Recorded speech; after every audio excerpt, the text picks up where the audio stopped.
Pemilu 2024.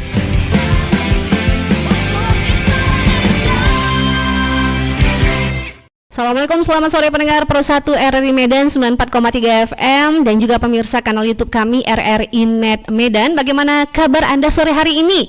Kembali saya Anggila Rasati menyapa Anda dalam program kampanye dialogis Pemilu 2024 RRI Medan. Sore hari ini pendengar dan juga pemirsa sudah hadir bersama saya calon DPD RI Emsah Perangin Angin SP. Selamat siang Pak Emsah.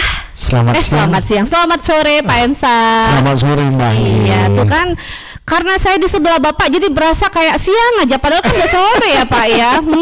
Iya, mungkin karena wajah saya pun cerah. Oh gitu ya Pak. Menyapa secara semangat saya hari ini ya. Provinsi Sumatera Utara. Iya, tentunya betul sekali ya. Pak. Baik, Pak, seperti yang kita tahu nih ya, masyarakat saat ini sedang melihat-lihat, memantau-mantau calon-calon DPD RI yang tentunya dapat mewakili suara masyarakat Sumatera Utara. Nah, kalau Pak Emsah sendiri nih Pak, mungkin boleh Pak disampaikan ke masyarakat kita nih Pak, apa sebenarnya yang memotivasi Bapak menjadi calon DPD? Begini, sebenarnya saya cerita dari awal nih. Jujur, sebenarnya kalau DPD ini sebenarnya belum level saya sih sebenarnya. Tapi ada sesuatu di DPD yang menurut saya, panggilan hati saya kepingin kenapa nih DPD nggak populer di tengah masyarakat Sumut, sehingga saya terpanggil. Nah, sebenarnya kalau untuk tingkat provinsi saja, ini mohon maaf nih, bukan Mori ya Mbak Anggi, ketepatan saya ini adiknya Irwan Perangin Angin. Beliau adalah direktur PTPN 2. Nah, di masa beliau lah itu PTPN 2 bangkit, bukan maksudnya bukan mau mengkampanyekan sekedar share. Jadi di masa beliau itu PTPN 2 bangkit. Masa beliau lah selama 20 tahun itu bonus bisa keluar dan SHT santunan hari tua bisa keluar, kan gitu. Nah, tentu saja hari ini adiknya maju sebagai calon. Kalau tadinya saya mencalonkan jadi anggota DPRD provinsi, itu bagi saya bukan sesuatu yang pekerjaan berat. Karena kalau setingkat provinsi saja mungkin suara 30.000 atau 40.000 saya rasa sudah duduk saya, kan gitu. Nah, nggak mungkin mereka tidak mendukung adiknya karena bapak mereka, pimpinan mereka itu sudah membenahi PTPN 2. Tapi saya tidak di situnya, jujur. Nah, saya maju ke DPD RI bukan mau cari panggung, bukan mau cari ketenaran. Yang melatar belakangi saya itu sepertinya ada sesuatu di DPD ini yang saya lihat dan yang saya rasakan, kan gitu. Ada sesuatu di DPD yang perlu dibenahi. Nah, untuk itu saya terpanggil. Ini kenapa nih DPD? Untuk mempopulerkannya saja di tengah-tengah masyarakat Sumatera Utara, DPD yang hari-hari ini yang sudah terpilih gagal karena banyak saya Mbak Anggi ke beberapa daerah, misalnya contoh nih ke Kisaran tuh. Saya ada kemarin ke lupa saya. Air Joman contohnya, ke Air Joman di Kisaran. Saya tanya ke sana, Bu, mohon maaf saya izinkan nih, saya salah satu calon DPD RI. Mereka tanya, Bapak dari partai mana, kan gitu. Oh, nah saya bilang, Bu, ini kalau DPD ini dia independen, nggak pakai partai. DPD itu adalah representasi suara politik, suara masyarakat provinsi. Berbeda dengan caleg. Kalau caleg itu Bu, itu representasi suara politik. Nah, saya ini representasi suara Ibu. Nah, di situ saya berpikir, kan gitu. Oh iya, memang banyak belum tahu apa itu DPD. Nah, seperti juga sama-sama kita ketahui, DPD ini kan sebenarnya lembaga tinggi dan negara. Artinya ada loh sebuah lembaga tinggi negara yang mewakili belasan juta masyarakat provinsi Sumatera Utara yang selama ini masyarakat provinsinya tidak terwakilkan aspirasinya melalui sebuah lembaga yang namanya DPD. Untuk itu saya mohon maaf, mungkin walaupun dibilang beberapa kawan saya belum level abang itu, kan gitu. Tapi saya berpikir begini Bang Gi, jangan pernah kamu kerdilkan semangat dan cita-cita kamu berdasarkan definisi orang lain. Menurut definisi orang lain itu mungkin belum level saya, kan gitu. Tapi akan saya buktikan, kan gitu. Berdasarkan definisi saya ini saya bisa gitu. Karena saya berpikir ya di mana ada kemauan pasti di situ ada jalan. Nah, kembali ke DPD kan gitu. Masih segar di ingatan kita, Mbak Anggi. Ada petani di Liang Melasana ngantarkan jeruk dulu ke Istana Negara, baru diperbaiki jalannya. Kemana DPD-nya? Yang mewakili katanya belasan juta masyarakat provinsi. Nah, sama-sama kita ketahui Mbak Anggi, ini kalau DPD ini kan gitu, dia nggak pakai komisi-komisi. Dia lintas kementerian mewakili belasan juta masyarakat provinsi dan bukan partai politik. Nah, sama-sama kita ketahui kalau politik yang namanya partai politik itu penuh dengan kepentingan di dalamnya. Nah, sudah seharusnya lah kalau menurut saya kan gitu. Kita ini kan representasinya masyarakat, tidak ada kepentingan di dalamnya. Ya udah, kalau udah terpilih, perjuangkanlah aspirasi masyarakat dengan sebaik mungkin. Nah, itu bagi saya Mbak Anggi. Nah, satu lagi, mungkin saya sedikit panjang nih bicara sama Mbak Anggi. Nggak apa-apa, Pak. Iya, nggak apa-apa ya Mbak Anggi. Memang kita mau ngobrol kan, Pak. Iya. Jadi begini Mbak Anggi, bagi saya ini jabatan ini kan amanah, kan gitu. Jadi yang mau saya sampaikan hari ini kepada para pejabat, mohon maaf kan gitu, Emsah Peranginangin bukan siapa-siapa. Emsah Peranginangin nggak pernah terlihat di Sumatera Utara. Tapi Emsah Peranginangin mau sampaikan hari ini kepada seluruh pejabat bahwasanya nanti kita semua bakal mati. Jadi begitu Anda mendedikasikan diri Anda kepada sebuah yang namanya jabatan publik, ayolah, amanahlah kamu, ingatlah mati kamu. Itu yang mau saya sampaikan, karena bakal semua mati nanti. Jadi satu lagi yang mau saya sampaikan kepada seluruh masyarakat provinsi, bukan saya gila rohani Mbak Anggi, karena walau bagaimanapun kita nanti pasti mati. Nah, untuk itu saya berpikir begini, satu lagi kepada seluruh pejabat ini kan gitu, saya mau membuka cakrawala berpikirnya. Kamu kan dipilih masyarakat, kamu kan bisa menjabat karena dipilih oleh masyarakat, karena dicoblos kan gitu. Begitu pemilu merengek-rengek tuh mendatangi konstituen ke dapil-dapilnya masing-masing. Setelah terpilih dihubungi pun nggak bisa. Seperti Mbak Anggi sebelumnya tadi kita wawancara, Pak, nanti begitu terpilih dihubungi pun susah. Saya pastikan hari ini Mbak Anggi, saya kartu nama saya itu selalu saya selalu tempelkan nomor HP saya. Tujuannya buat apa? Agar seluruh masyarakat provinsi kan gitu kan, saya kan memang mendedikasikan diri saya untuk pejabat, untuk menjadi seorang pejabat publik. Sudah selayaknya lah, sudah seharusnya lah, saya memang wajib dan harus memang setiap saat mau dihubungi oleh publik itu sendiri, masyarakat itu sendiri. Dan karena mereka lah saya nanti mungkin terpilih kan gitu. Begitu terpilih saya lupa bagaimana saya berdosanya. Nah, untuk itu pun saya mau menyampaikan kepada seluruh pejabat, ya kalau sudah terpilih dan kamu pun terpilih karena dicoblos seorang, jangan sombong lah kan gitu. Jangan begitu terpilih ada ring lah, mau menjumpai si Polan ada ring satunya lah, ada ring duanya lah. Nanti lama-lama jantung kamu yang dipasang ring sama Tuhan. Benar, karena banyak kayak gitu, banyak. Nah, hari ini Emsah Peranginangin mau mematahkan itu semuanya, bahwasanya jabatan itu sementara, nggak ada yang abadi di dunia ini, nggak ada yang abadi. Nah, hari ini dengan segala kerendahan hati Mbak Anggi, saya juga meminta kan gitu dukungan dari Mbak Anggi, salah satunya kan gitu. Baik. Nah, itu kira-kira apa lagi yang mau ditanyakan? Iya, masih banyak yang mau saya tanya nih Pak. Jadi tadi kalau saya dengar apa yang sudah Bapak sampaikan, artinya memang motivasi Bapak menjadi caleg DPD RI ini untuk menyuarakan aspirasi masyarakat Sumut lebih serius lagi. Betul, karena lebih serius lagi. DPD seolah-olah tidak terlalu populer ya. Tidak populer, bahkan ada dibilang DPD katanya mandul. Nah, saya berpikir gini, cara berpikirnya nih, satu suara DPD RI itu bisa mendudukkan 2-3 orang DPR RI.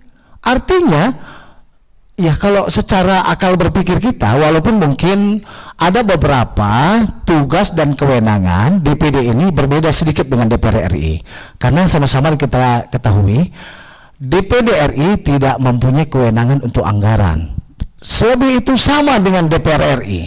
Artinya secara cengkeramannya kalau kita mengarah kepada kekuatan suaranya tadi ataupun jumlah suaranya tadi, seharusnya DPD RI ini mempunyai kekuatan yang lebih, kan gitu, karena satu suara DPD RI bisa mendudukkan 2-3 orang DPR RI. Jadi kemana DPD-nya gitu Mbak Anggi? Jadi saya terpanggil, seperti saya sampaikan tadi, saya bukan sombong. Untuk tingkat DPR provinsi, MSA Pranginangin saya rasa nggak perlu kerja capek. Tapi MSA Pranginangin bukan mau cari panggung Mbak Anggi. MSA Pranginangin ingin jabatan ini menjadi amal ibadahnya. Kelak nanti jabatan ini bisa MSA Pranginangin jadikan tiket VIP MSA Pranginangin menuju surga. Itu cita-cita dan keinginan saya Mbak Anggi. Karena kita semua pasti mati. Itu ingat, semua kita yang ada di muka bumi ini yang pasti mati, lain gak ada. Jadi yang saya sampaikan, begitu sudah terpilih amanahlah. Jadi sehingga juga negara ini adem ayam kan gitu. Jadi seperti kita ketahui saat ini kan, mohon maaf kan gitu, kadang-kadang saya sedih Mbak Anggi, sedih, mau menangis saya. Masih banyak yang lapar Mbak Anggi. Sementara sumber daya alam kita luar biasa banyaknya. Jadi artinya apa? Dibutuhkanlah orang-orang yang ini, yang peka kan gitu, yang dan terutama takut sama Tuhannya. Apalagi macam saya, mohon maaf, MSA Pranginangin dulunya ini banyak dosanya. Jadi hari ini saya minta sama Tuhan saya, kalaupun nanti terpilih, ya Tuhan, jadikanlah ini menjadi amal ibadah saya. Serius saya. Jadi benar ini sedikit sepertinya agak-agak terharu memang. Terharu ya, agak Pak? Terharu karena saya berpikir kadang-kadang begini Manggi, Tuhan, kok kau sepertinya menanamkan DPD ini di hati saya.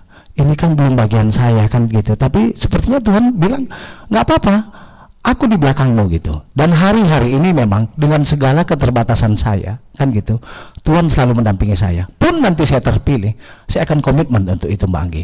Dan saya sampaikan kepada seluruh masyarakat Sumut, ada salah satu billboard saya yang saya pasang di Simpang Kampung Lalang, itu tertulis warning, selama 2 tahun tidak ada dampak untuk Sumut. MSA Pranginangin siap mundurkan diri. Tujuannya apa? Kenapa saya buat warning seperti itu? Untuk mengikatkan diri saya, kelak pun nanti terpilih, saya harus mempertanggungjawabkan semua omongan saya, semua apa yang sudah saya sampaikan kepada konstituen saya. Jadi kalau untuk visi misi itu sebenarnya 20 meter panjangnya bisa saya buat dalam 1 jam. Bisa saya buat 20 meter panjangnya visi misi bisa. Akan tetapi bagaimana kita bisa mempertanggungjawabkan visi misi kita itu tadi bisa ada dampak untuk masyarakat semuanya. Begitu kira-kira Mbak Anggi. Baik Pak, sebelum kita jeda ini saya penasaran nih Pak, apa yang membuat Bapak yakin bisa mengemban tugas sebagai DPD RI? Apa yang membuat Bapak yakin? Berangkat dari mana Bapak? Karena kan ini tugasnya bukan tugas mudah ya Pak, tugas yang sulit ya. Yang membuat Bapak yakin itu apa sih? Begini, keyakinan itu berawal dari keoptimisme seseorang. Optimisme lah yang mengatasi segala keterbatasan kita. Jadi begini, memang benar kamu bilang, tidak gampang menjadi seorang anggota DPD RI dan mempertanggungjawabkan apa yang telah saya sampaikan tadi semua. Tapi ingat satu, kata pepatah, di mana ada kemauan di situ pasti ada jalan. Dan bagi saya nggak susah itu Mbak Anggi. Kalau kita memang mau, intinya mau bekerja. Contoh begini, di mana DPD RI pada saat ketersediaan pupuk di Sumatera Utara, pupuk bersubsidi yang memang merupakan hak petani yang ada di Sumatera Utara, langka. Jadi kalau saya sampaikan, ya kita teroboslah Kementerian Pertaniannya ataupun aparat yang terkait mengenai pupuk bersubsidi itu kan gitu. Nah kalau kita nggak sanggup, rame-rame aja ke sana, bawa masyarakat provinsi ini loh Pak, ini loh Bu, para pejabat aparat yang terkait dalam hal ini masyarakat kami kekurangan ini kan gitu. Nah kalau juga tidak mau, saya rasa nggak mungkin tidak mau, karena dalam negara kita ini ada satu istilah, no viral no action. Nah itu, nah tinggal kita sebagai anggota DPD RI-nya mengawasi itu, mengontrol itu. Makanya memang saya bilang saat ini memang sebagai anggota DPD RI itu nggak gampang, betul yang kamu sampaikan. Makanya untuk itu kita harus gesit cekatan, sesuai dengan jargon saya, bergerak lebih cepat, bertindak lebih tepat. Karena memang seorang anggota DPD RI itu mewakili belasan juta masyarakat provinsi dan nggak gampang deh, Anggi, benar itu. Nah, makanya untuk itulah kita harus inovatif, kreatif, kan gitu, dan kita kembangkan lagi potensi-potensi apa lagi kira-kira yang bisa kita perbuat. Jadi intinya yang penting di mana ada kemauan, di situ pasti ada jalan. Satu lagi begini, ini analoginya nih, saya dulu pernah ke Candi Borobudur. Pernah ke Candi Borobudur, Mbak Anggi? Pernah kan? Pernah. Nah, Mbak Anggi tahu nggak di masa dulu itu Candi Borobudur itu, Mbak Anggi, tidak ada alat berat, tidak ada. Walaupun mungkin dibilang orang itu raksasa itu dulu bang yang membawa itu batu-batunya ke sana, katakanlah seperti itu. Akan tetapi legendanya seperti itu. Legendanya, oke lah legenda. Tapi saya berpikir kita pakai logika aja. Mungkin zaman dulu itu postur tubuh orang lebih besar-besar, ya kan gitu. Makanya dibilang raksasa. Akan tetapi kan kemauan mereka, gotong royong, semangat kebersamaan, itulah yang penting sebenarnya, Mbak Anggi.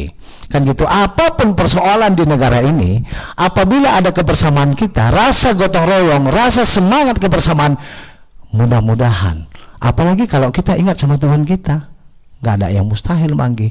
Negara ini pasti bisa maju, negara ini pasti bisa damai, negara ini pasti bisa sejahtera kalau kita semangat bersatu bersama, bergandengan menuju Indonesia maju, menuju Indonesia tahun 2045 katanya negara yang emas ya, negara bonus demografi. Gitu dia. Oke. Gitu. Baik, Pak Imsah, kita jeda sejenak ya, Pak. Masih banyak hal-hal yang ingin saya tanyakan kepada Bapak ya, tapi kita jeda sejenak. Siap. Untuk Anda pemirsa dan juga pendengar, tetap bersama kami.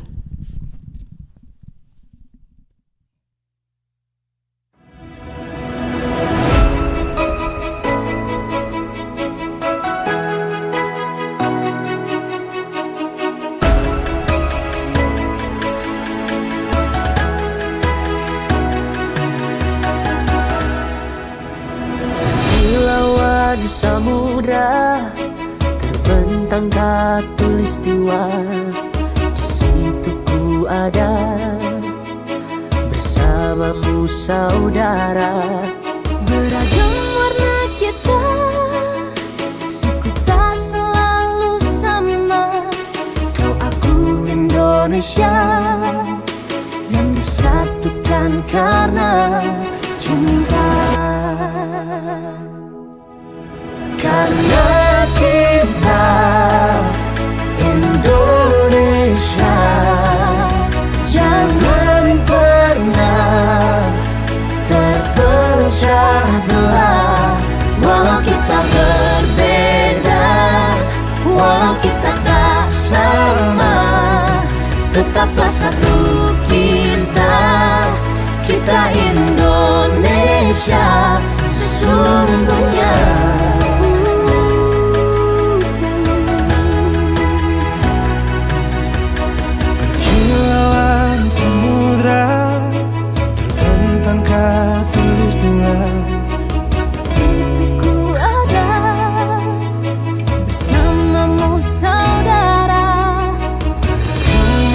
Kita suku tak selalu sama. Kau aku Indonesia yang disatukan karena cinta.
Ya, pendengar dan juga pemirsa, terima kasih Anda masih bersama kami dalam program kampanye dialogis pemilu 2024 RRI Medan dengan saya Anggila Rasati dan juga calon DPD RI Bapak Emsa Perangin Angin SP. Ya, Pak Emsa, ini kita makin seru nih ya Pak ya. Tadi kita udah ngobrol tentang apa sih yang memotivasi Bapak untuk menjadi atau mencalonkan diri sebagai DPD RI. DPD RI. Nah Pak, kita belum cerita soal visi misi Bapak nih. Apa sebenarnya visi misi yang ingin Bapak sampaikan ke masyarakat khususnya yang ada di Sumatera Utara? Ya, seperti saya sampaikan awalnya Mbak Anggi, sebenarnya kalau visi misi itu 20 meter panjangnya bisa saya buat kan gitu. Tapi singkat aja lah ya. Visi misinya itu memperkuat kewenangan DPD RI agar daerah yang diwakilinya dapat tersalurkan aspirasi masyarakat. Begitulah kira-kira. Jadi seperti yang saya sampaikan tadi, dalam hal ini DPD ini adalah kan representasi suara masyarakat provinsi. Artinya ada sebuah lembaga yang namanya DPD RI, tempat masyarakat Sumatera Utara bisa menyalurkan aspirasinya. Karena di Sumatera Utara ini saya melihat masih banyak sebenarnya pembangunan yang tidak seimbang antara di Jawa dan di Sumatera. Seperti yang kita ketahui, sumber daya alam yang ada di Sumatera Utara ini sebenarnya begitu banyaknya, Anggi. Contoh, di Sumatera Utara dikelilingi oleh perkebunan BUMN dan swasta yang ada dikelilingi ini. Perkebunan swasta, perkebunan BUMN, bukan itu aja, dan masih banyak industri-industri besar yang ada di Provinsi Sumatera Utara. Artinya sebenarnya kalau kita bertanya berkaitan dengan pendapatan Sumatera Utara ini betapa berlimpah ruahnya sebenarnya, kalau kita boleh pikirkan nih. Jadi tapi kalau kita pergi ke beberapa daerah di beberapa kabupaten kota, contoh di Kisaran contohnya, saya pernah pergi jalan ke beberapa tempat di Kisaran yang dikelilingi oleh perkebunan apa namanya, mohon maaf saya sebutkan yang punya Pak Abu Rizal, Pak apa namanya? Aduh saya juga lupa. Lupa tuh. Cuman saya lewati di sana. Nah saya miris ngelihatnya Mbak Anggi. Itu jalannya tuh kopak kapik kan gitu. Nah di zaman saat ini saya berpikir ini mohon maaf kayak zaman masa penjajahan dulu, masih ada ya jalan di Sumatera Utara yang seperti ini gitu. Itu kita nggak usah cerita, nanti dibilang masyarakat oh cerita infrastruktur kan gitu. Walau bagaimanapun itu dibutuhkan masyarakat Mbak Anggi kan gitu. Artinya pendapatan Sumatera Utara ini kan begitu berlimpah ruah, tapi kok jalannya masih ada yang seperti itu kan gitu. Nah itu yang pertama. Kemudian masih ada katanya beberapa kabupaten kota mengutip kata salah satu bupati yang ada di Provinsi Sumut, katanya masih ada kemiskinan yang ekstrim. Loh, ini kalau saya berpikir kemiskinan yang ekstrim, Mbak Anggi boleh terjemahkan artinya yang ekstrim. Wah luar biasa nih. Mohon maaf saya sebutkan lah, nggak apa-apa ya, karena mengutip kata-kata Pak Bupati Ondem. Langkat katanya itu masih ada kemiskinan yang ekstrim di Langkat. Nah saya berpikir begini, ini Langkat kabupaten yang luar biasa sumber daya alamnya, dikelilingi oleh beberapa perkebunan kan gitu, maupun swasta maupun BUMN, dikelilingi oleh industri-industri besar. Contohnya ada Pertamina di sana kan gitu, ada beberapa perusahaan-perusahaan yang besar lah di sana. Tapi yang kita lihat kata Pak Ondem masih ada kemiskinan yang ekstrim. Artinya ada tata kelola pemerintahan yang tidak tepat di sana. Kemana dana CSR-nya? Kan gitu. Kemana dana CSR-nya yang seharusnya dinikmati oleh masyarakat setempat, tetapi tidak bisa ternikmati oleh mereka. Untuk itulah dibutuhkan anggota DPD RI yang berani bersuara lantang untuk memperjuangkan itu semuanya. Saya nanti akan di barisan terdepan untuk membantu masyarakat yang ada di sana untuk memperjuangkan dana-dana CSR agar digelontorkan ke daerah ya tempat di mana mereka bekerja. Dialokasikan ke tempat yang tepat ya Pak? Dialokasikan di tempat yang tepat. Iya. Nah, kamu kan udah berusaha di tempat itu, pikirkanlah tempat itu. Itu Iya. yang pertama. Yang kedua, Mbak Anggi, ini kan dana daerah ini itu kan dikembalikan ke pusat tuh. Iya. Kan gitu. Nah, sementara dari pusat kalau tidak dikejar ke pusat sana, Mbak Anggi, ada namanya dana DAK, ada namanya dana DAU. Tanpa didampingi DPD, maka sebenarnya mohon maaf nih, bukan sedikit ya, namanya kan ini memang kampanye kan. Iya. Para bupati, para wali kota, ini kan mudah-mudahan nih bapak-bapak bupati, bapak-bapak wali kota yang ada di Provinsi Sumatera Utara mendengar nih saya ngomong, mereka nggak rugi mendukung M. Saprangin sebagai calon DPD RI-nya, karena tanpa mereka minta nanti M. Saprangin akan mendampingi mereka untuk memperjuangkan dana-dana anggaran yang ada di pusat. Kami akan sama-sama nanti, tidak usah diminta seperti yang selama ini mungkin mesti diminta dulu tuh, atau mungkin ditelepon pun kadang-kadang DPD-nya tidak mau, Nggak respon ya Pak? nggak respon. M. Saprangin akan pas respon untuk nanti mendampingi para bupati wali kota untuk sama-sama memperjuangkan ataupun menggedor setiap kementerian agar anggaran di setiap kementerian itu turun ke daerah masing-masing. Baik. Itu Mbak Anggi. Kemudian yang kedua, masih ada lagi katanya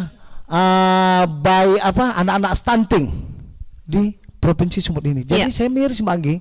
Makanya saya bilang kalau visi misi itu 20 meter panjangnya bisa saya buat. Cuman tadi pada saat acara monolog tadi udah saya sampaikan. Nah, yang mau saya sampaikan hari ini kita berdialog ringan sehingga dapat lebih gampang dimengerti oleh para pendengar RRI dimanapun berada. Jadi seperti yang saya mau sampaikan, masih ada katanya bayi stunting yang ada di Provinsi Sumut. Sementara Provinsi Sumut ini luar biasa kayaknya. Apa yang nggak ada di Provinsi Sumut? Saya mau tanya. Ya, kok bisa stunting gitu ya Pak? Kok bisa stunting ini kita ini? Kemana kita ini? Kemana para pejabatnya? Makanya saya kadang-kadang mau marah Mbak Anggi. Mau marah saya, kenapa ini, kemana para pejabat ini, kasihan nengoknya, kan gitu Mbak Anggi. Jadi ayolah, come on, kan gitu. Ayolah, kan gitu. Janganlah udah jadi pejabat kamu itu sudah dicoblos orang, kan gitu. Kemudian sudah terpilih, kamu tidak lihat rakyat itu lapar dia Mbak Anggi. Lapar dia, kasihan kita Mbak Anggi. Makanya memang M. Saprangin ini nggak siapa-siapa Mbak Anggi, tapi M. Saprangin akan mendedikasikan seluruh hidupnya. Kalaupun nanti ini terpilih, saya siap mendedikasikan sepenuh hidup saya untuk DPD RI, untuk masyarakat Sumatera Utara. Itu Baik. Mbak Anggi. Baik Pak Emsah, ini kita cerita tentang program kerja. Ini pastinya menjadi pertanyaan masyarakat Sumut kita juga ya Pak. Apa sih yang Bapak tawarkan atau program kerja yang Bapak tawarkan kepada masyarakat Sumut ini apa Pak? Sebenarnya mengenai program kerja Mbak Anggi itu banyak banget. Cuman saya akan memulai nanti dengan yang namanya skala prioritas. Kita tetap kedepankan yang namanya skala prioritas. Tidak mungkin dalam satu saat saya bisa selesaikan semuanya. Seperti saya sampaikan, DPD ini adalah representasi suara masyarakat. Artinya aspirasi apa kira-kira nanti kebutuhan yang terpenting untuk Sumut nanti, yang paling penting itu apa? Itu nanti yang akan saya kejar duluan. Jadi nanti saya akan tempatkan para staf-staf saya untuk melihat, mendengar kira-kira apa yang paling penting dikejar untuk Sumut ini. Tapi kalau menurut Pak Emsah apa? Kalau menurut saya sih untuk pertanian contohnya. Baik. Karena saat ini para petani sangat membutuhkan pupuk bersubsidi yang saat ini langka. Yang kedua, solar bersubsidi yang saat ini juga sulit diterima oleh para nelayan. Yang ketiga, kesehatan. Kesehatan saat ini bisa kita lihat, walaupun sudah banyak yang punya BPJS, tapi katanya sih BPJS ini hanya beberapa hari, kemudian harus pulang dulu tuh katanya kan. Ada beberapa yang santer saya dengar, baru setelah itu balik lagi. Itu mau gimana itu kan gitu. Yang ketiga, mengenai anggaran, Mbak Anggi, ini yang penting. Anggaran menurut saya seperti yang saya sampaikan, Emsah Perangin-Angin nanti siap akan bersama para bupati dan wali kotanya untuk mengejar setiap anggaran yang seharusnya turun dari pusat segera turun ke daerah, karena itu sangat dibutuhkan. Apapun kita cerita hari ini tanpa anggaran yang mencukupi, yang anggaran yang memadai, itu tak akan berguna, tak akan ada artinya, karena semua butuh anggaran kan gitu. Akan tetapi bagaimana anggaran itu juga jangan juga bocor kan gitu. Begitu sudah sudah ini bocorlah dia kan gitu. Kalau boleh, itu yang mau saya sampaikan satu hal lagi ya kepada para pejabatnya juga, para bupati dan para bapak-bapak wali kota. Ya kalau sudah terpilih ya sudahlah, ya jangan lagi lah kiranya kita itu mengkhianati masyarakat kita. Kita kan sudah memang mendedikasikan hidup kita untuk menjadi pejabat publik kan gitu. Ya sudahlah kan gitu. Kalau memang kita ingin kaya raya, ya kita jadi pebisnis saja. Menurut saya sih begitu. Kalau saya mau kaya raya, jadi pebisnis saja, nggak usah jadi pejabat publik kita.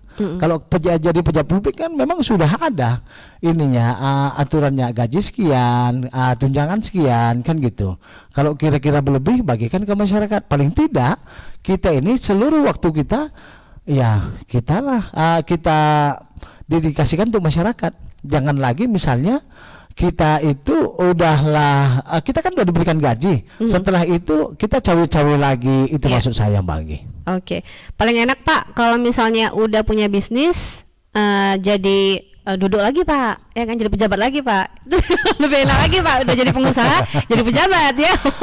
Banyak tuh ya. Jadi begini, saya nggak ini, saya nggak artinya saya nggak melarang, ataupun bukan melarang sih, artinya tidak apa ya namanya, tidak apa ya Pak, bukan tidak setuju. Nah, gitu. Bukan tidak setuju para pejabat itu menjadi seorang pejabat publik. Akan tetapi begini Manggi,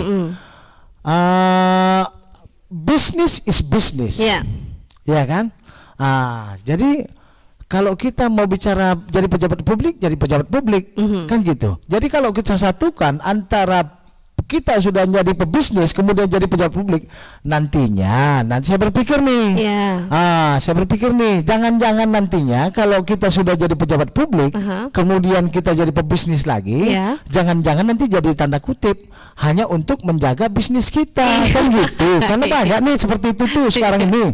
Jadi pilih salah satu. Kalau menurut saya nih Mbak Anggi, ya kita kan nggak boleh nih mencampur-campur ya. Kalau memang kita mau jadi pebisnis aja kan gitu. Betul. Jadi kalau kita sudah siap menjadi pejabat publik, tinggalkan bisnis kamu. Oke lah, nggak tinggalkan bisnis kamu, paling tidak wakilkan dengan orang lain. Betul. Sepenuh hatilah kamu untuk jabatan kamu. Betul. Jangan ya dicampur. Nanti bahaya nanti Mbak Anggi kalau campur-campur. Kan gitu kan. Nasi campur yang enak. Iya kan betul gitu. Nasi campur Pak. Jadi lapar saya Pak. Oke. Baik Pak, ini memang waktunya sangat singkat sekali ya. Terakhir nih Pak ya, terakhir Pak untuk menutup. Ya agak-agak pun nggak apa-apa lah Mbak Anggi. Saya masih asik nih ngomong sama Mbak Anggi. Memang gitu Pak, memang banyak yang ketagihan ngomong sama saya. Oke, baik Pak. Terakhir nih Pak, untuk program kampanye dialogis pemilu 2024 RRI Medan kali ini. Terakhir Pak, yang ingin saya tanyakan nih Pak. Jika seandainya Bapak terpilih, 2 akhir lah ya, nggak boleh terakhir. 2 akhir. Nanti terakhir bahaya kita. Iya, udah berakhir-akhir Pak. Oke. Kalau seandainya Bapak terpilih nih Pak, ya kan, di DPD RI nih, ya kan, mewakili masyarakat Sumut tentunya nih.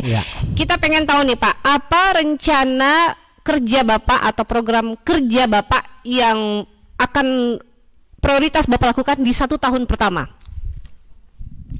Di 1 tahun pertama yang saya akan lakukan anggaran. Baik, soal anggaran ya Pak. Soal anggaran. Karena menurut saya begini, apapun kita cerita hari ini, tanpa anggaran yang memadai itu tidak akan bisa maksimal terjadi. Itu. Saya akan membantu setiap bupati dan wali kota untuk memperjuangkan ataupun untuk menggedor setiap kementerian itu agar anggaran itu maksimal turun ke daerah. Seperti contoh kecil RRI. Ya. Kan gitu. Saya akan membantu RRI yang ada di Medan. Kode nih Bapak nih. Untuk menggedor kan gitu. Kemeninfo agar mengucurkan anggaran ini ya maksimal lah turun ke RRI Medan sehingga RRI Medan juga lebih keren lah kan gitu. Abis kalau Bapak nanti ada bapak-bapak yang lain juga ngomong begitu Pak. Takutnya Pak. Anggaran. Iya. Oke. Iya. Baik. Karena bagi saya apapun kita cerita hari ini tanpa anggaran yang mumpuni, tanpa anggaran yang maksimal turun dari pusat ke daerah itu nggak akan bisa terrealisasi dengan sempurna. Itu. Okay. Kemudian selain daripada itu satu hal lagi karena ini kamu bilang tadi kan terakhir nih, saya bilang 2 akhir. Sekali lagi yang mau saya sampaikan hari ini kepada seluruh pendengar RRI dimanapun berada di seluruh pelosok Sumatera Utara, jangan lihat Emsah Pranginangin sebagai calon DPD-nya, tapi lihatlah optimismenya karena saya maju sebagai calon DPD RI bukan maju berdasarkan ketokohan saya, bukan maju berdasarkan kepopuleran saya, tapi Emsah Pranginangin maju berdasarkan rasa optimismenya dan rasa dan dengan komitmennya. Seperti yang saya sampaikan, Emsah Pranginangin nanti siap akan mundur apabila selama 2 tahun menjabat tidak ada dampak untuk Sumut. Dan banyak hal-hal lain nanti juga yang akan saya kerjakan untuk Sumut. Jadi sekali lagi saya sampaikan, Emsah Pranginangin mencantumkan nomor telepon di setiap kartu namanya. Pun nanti apabila saya terpilih, silahkan seluruh masyarakat Sumatera Utara menelpon saya. Di sini juga saya sampaikan nomor telepon saya ataupun nomor WhatsApp saya di 0812 8182 1274. Silahkan para pendengar RRI dimanapun berada. Kan gitu, silahkan menelpon saya. Baik. Jadi sekali lagi, saya maju bukan dari seorang tokoh agama, saya bukan maju dari seorang tokoh budayawan, tapi Emsah Pranginangin maju dari seorang masyarakat Sumut yang mempunyai rasa optimisme. Karena Sumatera Utara harus dimajukan dari orang-orang yang beroptimis untuk memajukan Sumatera Utara ini khususnya dan memajukan Indonesia pada umumnya. Baik, tapi nomornya udah pasti 1 ya Pak ya, karena banyak nih Pak pejabat Pak nomornya itu 2, 3 Pak. Okay. Khususnya nanti kalau nomor yang ini tidak akan pernah mati, itu sudah saya belkan. Ini Baik. kan jejak digital juga buat saya nanti. Baik. Begitu saya terpilih, ini nggak akan saya matikan. Sekali lagi, Baik. kan 2 akhir tuh nanti. Kan Udah 2 akhir Pak. Ya, sekali lagi. Jadi saya memohon, meminta dan menghimbau kepada seluruh masyarakat provinsi di Sumatera Utara, jangan golput, Bang Andi. Karena inilah saatnya ditentukan arah masa depan 5 tahun bangsa ini mau dibawa kemana. Betul begitu kan Bang? Betul sekali Pak. Jadi gunakanlah hak suara Anda khususnya untuk DPD RI. Pilihlah nomor urut 8 Emsah Pranginangin. Oke gas, tambah 8, tolong gas. Oke, luar biasa ya. Untung ada musiknya. Kalau ada musik kita goyang nih di sini ya. Oke, baik, terima kasih Pak Emsah Pranginangin SP, calon DPD RI sudah berbincang hangat dengan saya ya Pak dalam program kampanye dialogis Pemilu 2024 RRI Medan.